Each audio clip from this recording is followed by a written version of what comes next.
கோவையில் மின்வேலியை சிக்கி தவித்து கடந்து செல்லும் காட்டு யானை குடும்பம். வைரலாகும் செல்போன் வீடியோ காட்சிகள். கோவை மாவட்டத்தில் மேற்கு தொடர்ச்சி மலையை ஒட்டி வனப்பகுதிகளில் காட்டு யானை உள்ளிட்ட ஏராளமான வனவிலங்குகள் உள்ளன. வனப்பகுதியிலிருந்து வெளியேறும் காட்டு யானைகள் அடிக்கடி உணவு மற்றும் தண்ணீர் தேடி அருகிலுள்ள கிராமங்களுக்குள் நுழைவது வழக்கம். இந்நிலையில் நேற்று முன்தினம் இரவு வெள்ளையங்கிரி அருகே உள்ள முள்ளக்காடு பகுதியில் குட்டியுடன் 2 பெண் யானைகள் வனப்பகுதியிலிருந்து வெளியேறின. பின்னர் மீண்டும் நேற்று காலை வனப்பகுதியை நோக்கி திரும்பி சென்றன.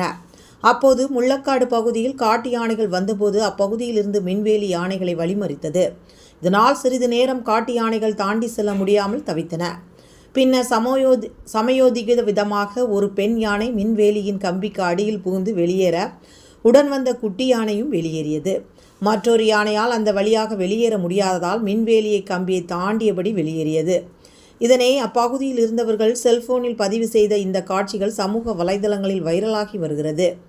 இதேபோல நேற்று மாலை உணவு தேடி சாடிவயல் பகுதிக்குள் ஒற்றை ஆண் காட்டு யானை சென்றது. அப்போது சாடிவயல் செக்போஸ்ட் பகுதிக்கு சென்ற யானை அங்கிருந்தவர்களை அந்த யானை துரத்தியது. இதனால் அங்கிருந்தவர்கள் தலைதெறிக்க ஓடி தப்பினர்.